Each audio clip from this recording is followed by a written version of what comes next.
Let us discuss about vitamin K. Vitamin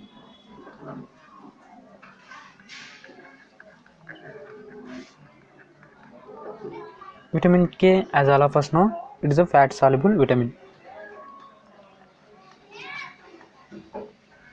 Fat soluble vitamin. It is the only fat soluble vitamin having coenzyme activity. Whereas other fat soluble vitamins, they don't have any coenzyme activity. This is the only this is the only vitamin having coenzyme activity. Only fat soluble vitamin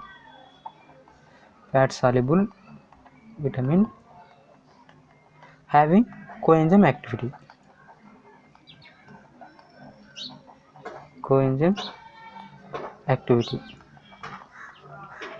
There are mainly three forms of vitamin K. There are three forms of vitamin K. All these three forms, they are derived from naphthoquinone.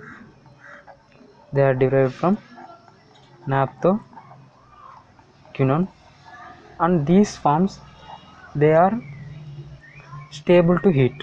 They are heat stable, and the activity of these forms is reduced by oxidizing agents. Irradiation,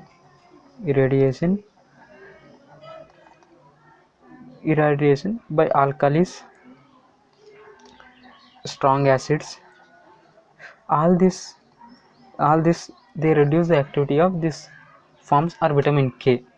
Let us see what are these three different forms.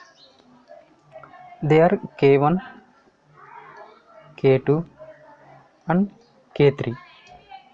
K1 is called phylloquinone.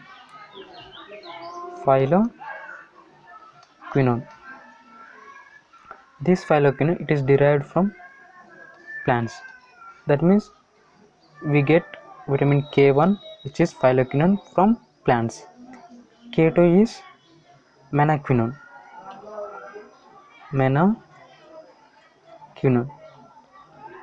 We get this from animals and intestinal bacterial flora.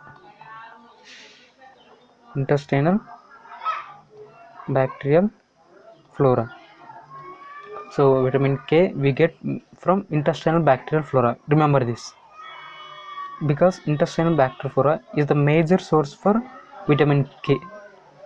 Okay, so vitamin K2 is called menaquinone, which is derived from plants and intestinal flora. Intestinal flora is the main source of vitamin K. And vitamin K3 is menadione.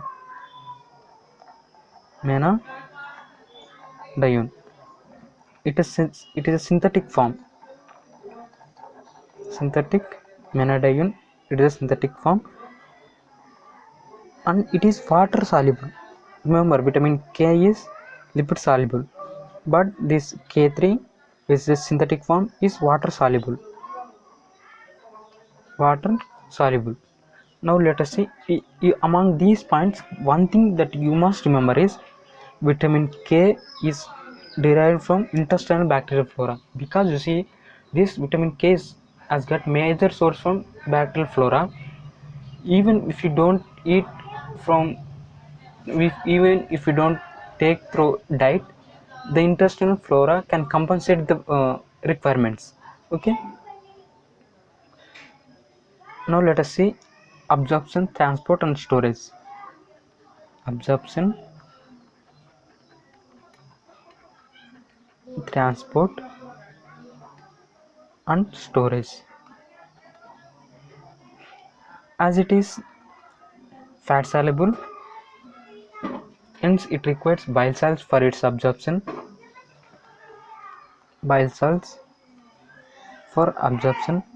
And it is transported along with LDL.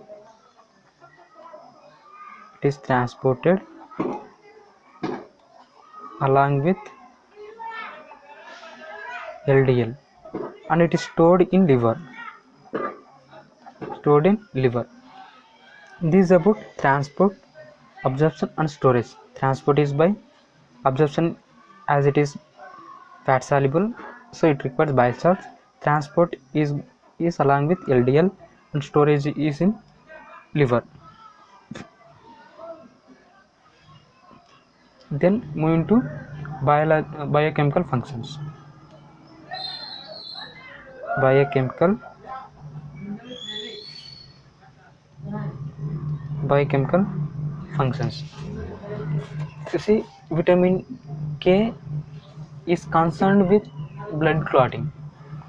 Is concerned with, that means it is helpful in blood clotting. Concerned with blood clotting process. This is a major function. Blood clotting function. What it does in blood clotting? It is involved in post-translational modification of clotting factors. Post-translational modification of certain blood clotting factors. Certain blood clotting factors.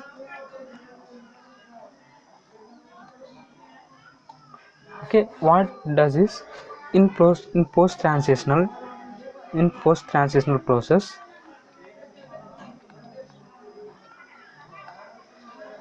blood clotting factors, they have glutamic acid. Okay, in post-translational activity, what happens is this glutamic acid will be carboxylated.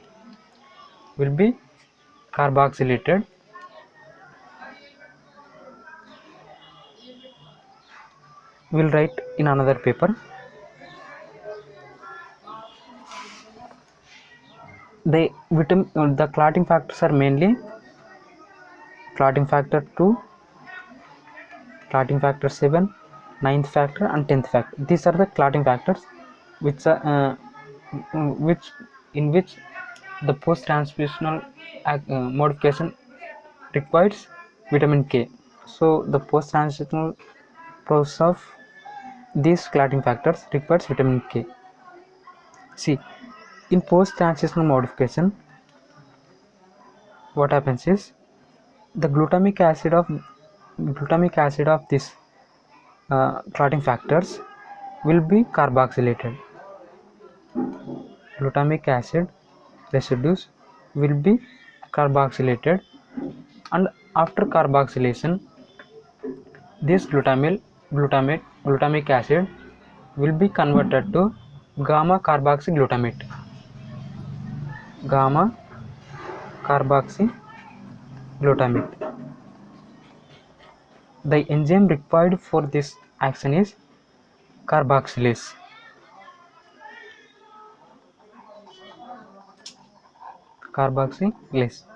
Vitamin K acts as cofactor for this, a coenzyme for this carboxylase.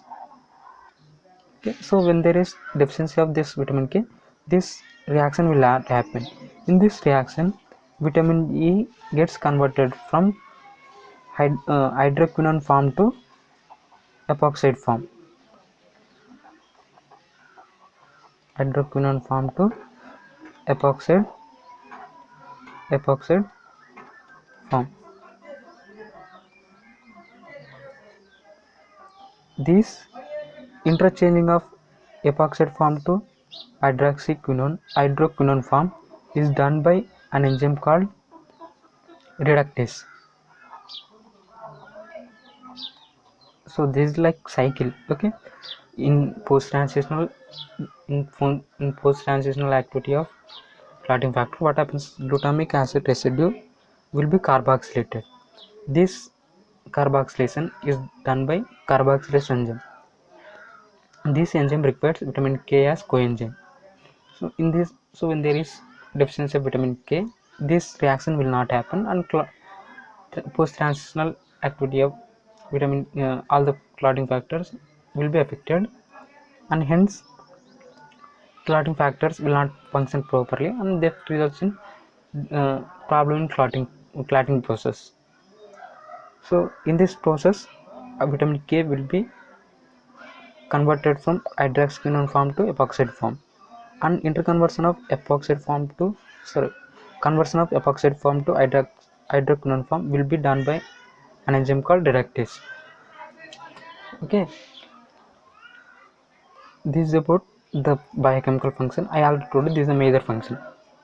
And the next moving to recommended allowances. Recommended allowances are there, right? Usually, strictly no need to take vitamin K through diet, because all the requirements will be met by intestinal flora itself.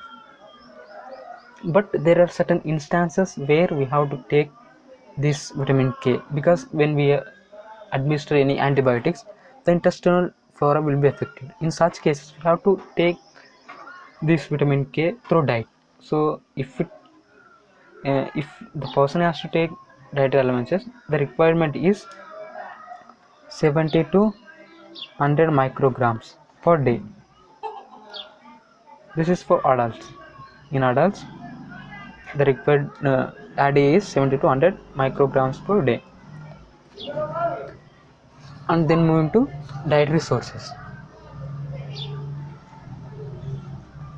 Dietary sources. The dietary sources are mainly cabbage and cauliflower. Cabbage and cauliflower. These are the very important sources. Cabbage and cauliflower, and other sources like tomatoes, alfalfa, spinach, and is also found in egg yolk, meat, liver, cheese, and dairy products. Okay, dairy products. In all these cases, from all these sources, we get vitamin K. Then move to deficiency symptoms. Deficiency symptoms are very easy, because you see, when there is deficiency of vitamin K, what happens is clotting process will be affected. So ultimately, that results in bleeding tendency. So deficiency symptoms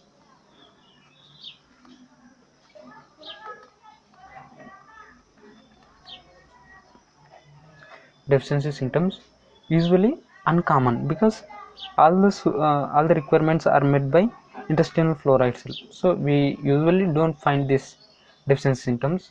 But if we find, then the deficiency symptoms are mainly due to faulty absorption. If there is any problem in fault absorption, then we'll find the symptoms. Or if we lose the vitamin K in feces, in such cases also we'll see the deficiency symptoms.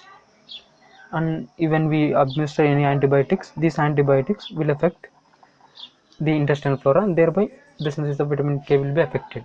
In all these cases, we find deficiency symptoms. Then what are the symptoms are mainly, as I told you, is due to uh, effect, due to bleeding, right? Because clotting process requires vitamin K. So as there is vitamin K deficiency, clotting process will be affected, that ultimately results in bleeding tendency. So the clotting time, bleeding tendency, we can say.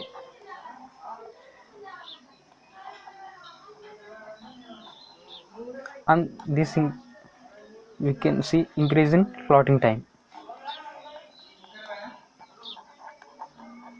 clotting time. Then hypervitaminosis. The last is hyper, we'll take fresh paper. Hypervitaminosis.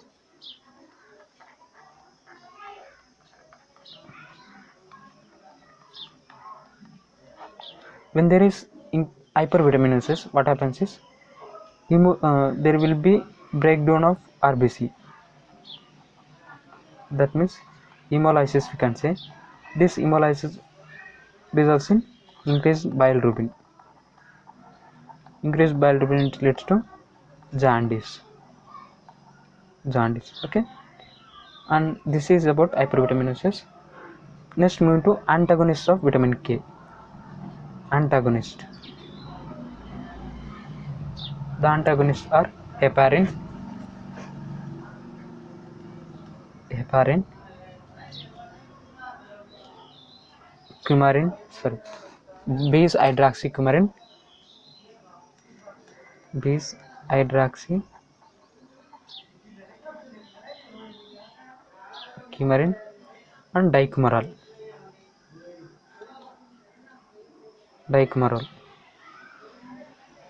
These are the antagonists.